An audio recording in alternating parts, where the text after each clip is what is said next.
সবাইকে good afternoon কেন বলছি, কারণ এখন আমি ভিডিওটা স্টার্ট করছি। এখন বাজে 12:54।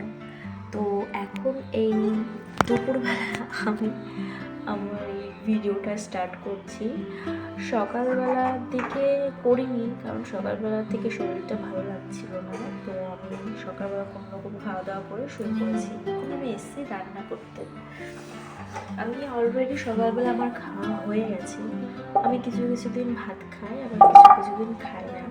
তো সকালবেলা আমি আলু সেদ্ধ ভাত করেছিলাম আজকে, সেটা খেয়েছি। আর বকফুল আর কুমড়ো বড়া করেছি, সেটা দিয়ে ঘি দিয়ে আলু সেদ্ধ দিয়ে জমিয়ে খাওয়া দাওয়া করেছি। কিন্তু সকালবেলা তো ওটা খেয়ে নিয়েছি, দুপুরবেলার জন্য তো কিছু করতে হবে। তো তার জন্য আমি এখন রান্না করে এসেছি। তো দেখো আমি কী করে রান্নাটা করি। তো এদিকে দেখতেই পাচ্ছ আমি এখানে সয়াবিন ভাজতে বসিয়েছি। সয়াবিন খেতে আমার অতটাও ভালো লাগে না, কিন্তু তবুও মাঝে মাঝে খেতে হয়। এই সয়াবিনগুলো আমার পছন্দ না, আমার একদম ছোট ছোট যে সয়াবিনগুলো ওগুলো আমি খুব পছন্দ করি। তো সয়াবিনটাকে আমি ফার্স্টে গরম জলে একটু ভিজিয়ে নিয়েছিলাম নরম হওয়ার জন্য। তো সেটা থেকে তুলে আমি একটু তেলের মধ্যে ভেজে নিলাম সয়াবিনটা, নাহলে একটা উগ্র গন্ধ বেরোয়, সে গন্ধটা আমার একদম পছন্দ না।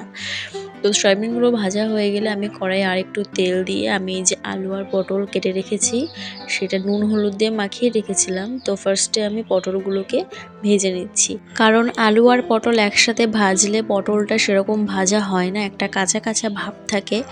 তো সেটার জন্য আমি প্রথমে পটলগুলোকে ভেজে নেব।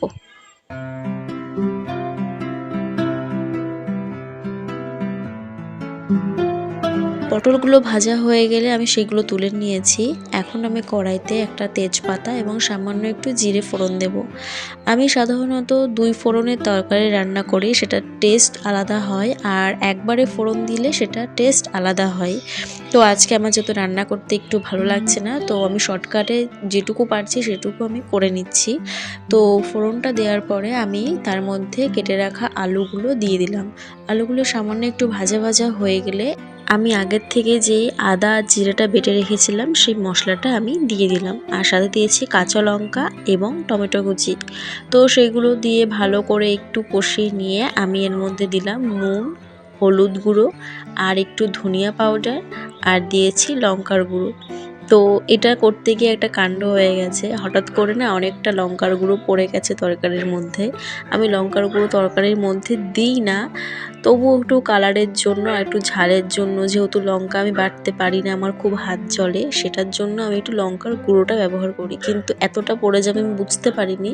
তো একটা খুন্তির সাহায্যে আমি কিছুটা লঙ্কার গুঁড়ো তুলে ফেলে দিলাম। এতটা লঙ্কার গুঁড়ো এইটুকু তরকারির মধ্যে যদি পড়ে, সেই তরকারিটা তো একদম মানে ঝালে ভরপুর হবেই, আর আমার পেটটাও জ্বলবে। তো সেফটি ফার্স্ট, তাই আমি লঙ্কার গুঁড়ো কিছুটা ফেলে দিয়েছি। তো সব কিছু একসাথে ভালো করে মিশিয়ে আমি একটু সামান্য জল দিলাম, কারণ একদমই শুকনো শুকনো হয়ে গেছে। তো জল দিয়ে আমি একটু ভালো করে কষিয়ে নেব।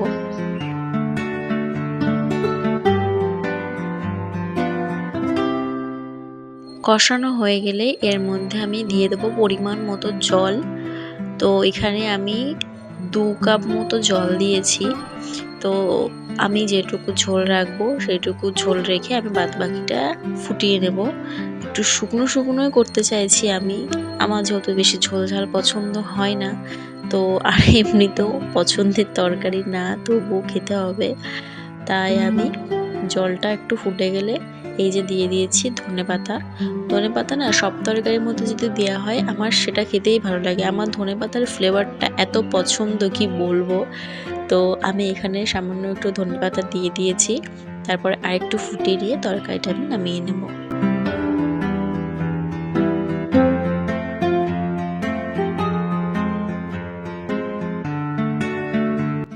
আর এই তো তরকারি আমার রেডি হয়ে গেছে। তরকারিটা আমি নামিয়ে নিয়েছি, নিয়ে একটা কাপড়ের সাহায্যে আমি তরকারি বাটিটা ভালো করে পরিষ্কার করে নিচ্ছি। আর এই যে আমার সয়াবিন, আলু, পটল, কুমড়ো দিয়ে তরকারি রেডি। রান্না তো আমার হয়ে গেছে, এখন কি করতে হবে, আমাকে রান্নাঘরটা ক্লিন করতে হবে। এটাই আমার সব থেকে কষ্টের কাজ। আমি রান্নাঘরটা ক্লিন করি, আমার পরে তোমাদের সাথে দেখা হচ্ছে। রান্নাঘর সমস্ত কিছু পরিষ্কার করে ধোয়া মোছা হয়ে গেছে, আমার বাসনগুলো ধোয়া হয়ে গেছে সব কিছু। ব্লগটা কেমন লাগলো আমাকে অবশ্যই জানিও। This is my first blog. আজকে এতটুকুই থাক, আবার দেখা হবে অন্যদিন।